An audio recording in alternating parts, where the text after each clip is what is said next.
It's your boy Brandon here, and we're going to talk today about these guys. So, you want to amplify your Game Boy Advance SP, do you? Well, good for you.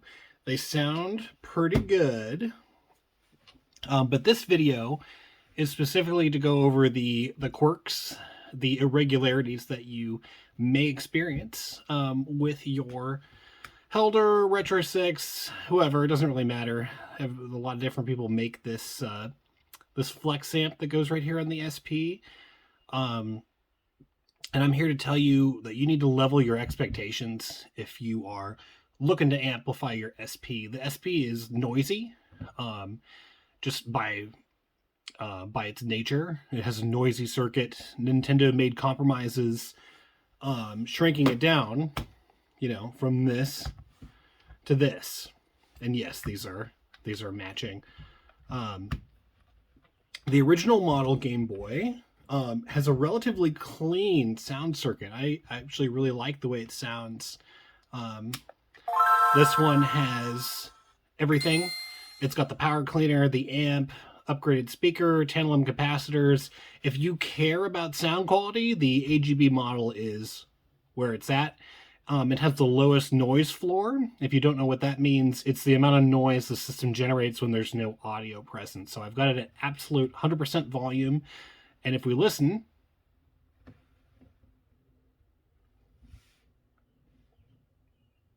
I don't even know how much of that you pick up, but I would equate the noise floor to something like a gentle hiss, like a right? If you stick it up to your ear, you may hear like a little bit of interference, like a little drone, but it's relatively clean. And then when you do the same thing to an SP, first off, the SP, in my mind, in my opinion, the SP doesn't really support Helder's 2-watt speaker, which is required reading, I think, if you want to play at something close to max volume. It's just a big buff speaker that can handle all the juice that goes through it. It's nice. Helder sells it. It's generic. I don't know who makes it or anything like that, but it's maybe Fouet makes it. I don't know. It's an 8-ohm 2-watt speaker. It sounds good.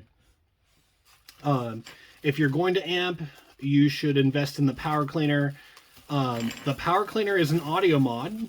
I don't know, what people are saying about it, but it's an audio related mod.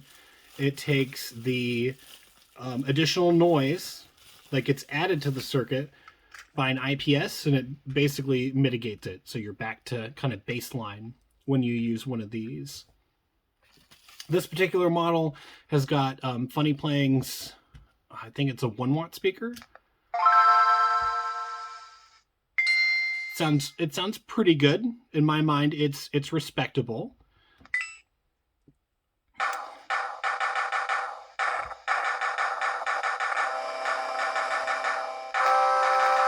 You can hear it cracks a little bit at max volume.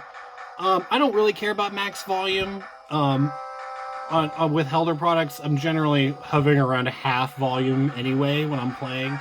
Sorry if the screen's a little dirty. This is about to go out to my boy Robert. This is his little brainchild. Nice little special edition Zelda SP. Really quickly before we move on and talk about quirks, I want to give a baseline for the noise floor. So even from here, like I can hear that there's additional buzz, additional noise in the circuit. It's really, I mean, I feel like we're kind of splitting hairs here, honestly. You don't really notice a whole lot of noise until it's like inches away.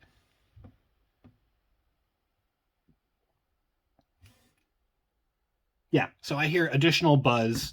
But again, it has to be 3 inches from my ear for me to even pick up on it, right? So like, how big of a deal is it really? I'll let you be the judge of that. Now let's talk about quirks, okay? Because this is the main reason I made this video. When you add an amp to an SP, there are attributes to it that can be a little awkward. The main thing is it's got a big capacitor in it that needs to spool up. It needs to energize, basically. And it typically does that on startup very, very quickly. But if you start the SP with no volume, aka the amp is off and receiving no power, you may run into a quirk where if you wait a period of time, maybe about 30 seconds or so after startup. So let's say you're gaming with no volume, for a while, you change your mind, you want volume on. The volume will not come on very, very quickly. I'm going to wait. I'm going to give this one a couple minutes to hopefully do it. But what happens is that the capacitor, I think it's this one right here, actually. The capacitor on the amp, it needs to energize. And you might not have audio for roughly 10 seconds. Doesn't sound like a big deal, but when you sell these online like I do, it's very awkward to explain this quirk, and it can come off. I've had people come back and be like, hey, your Game Boy's broken, what did you sell me, blah blah blah blah blah. And really this is working as intended. This capacitor is here to provide additional cleanup to the audio. You can bridge it and skip it, but you get lesser audio as a result. The other thing, I've got here an old friend that you may recognize if you follow my channel. This one came back for a USB-C port to be added, so that's fun. This will be making its way back pretty soon. Another quirk of the amp is it might make your low battery indicator come on prematurely. I don't know what your battery situation is, but basically, if I turn it on, yeah, perfect. So we see I'm not getting any audio. It's at max volume, and it made the battery come low because it draws a lot of power, right?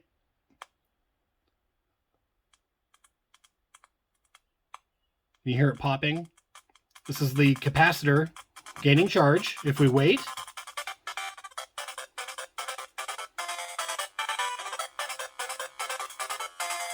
there you go.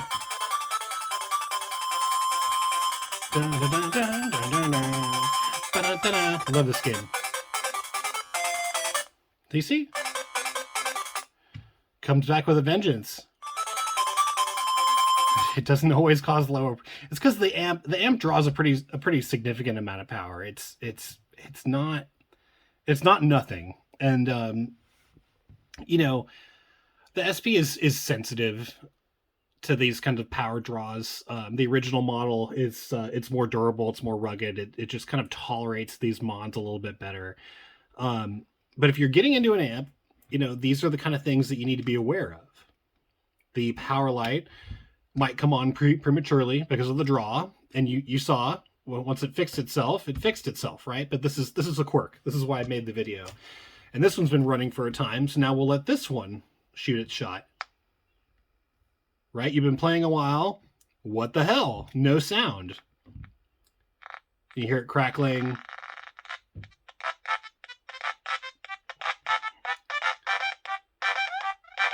It may even sound kind of like garbage for a moment.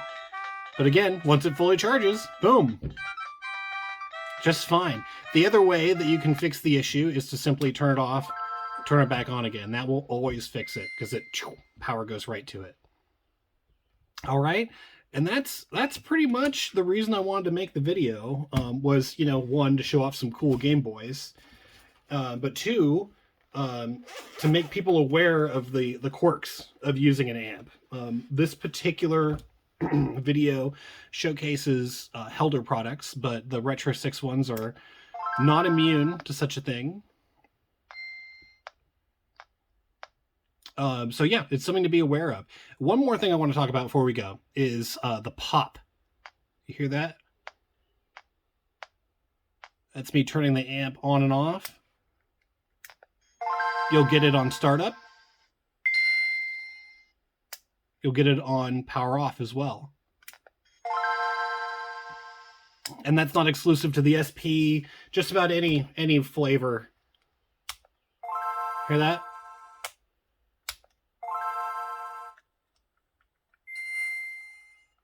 You get a little pop on power up and power off, and that's totally normal.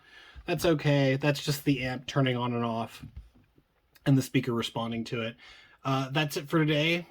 Thank you for watching my video. I hope it gave some insight. I wouldn't, not recommend amping an SP. I think it's wonderful. It sounds good. Just be aware of the quirks. This stuff wasn't necessarily designed to handle being amplified.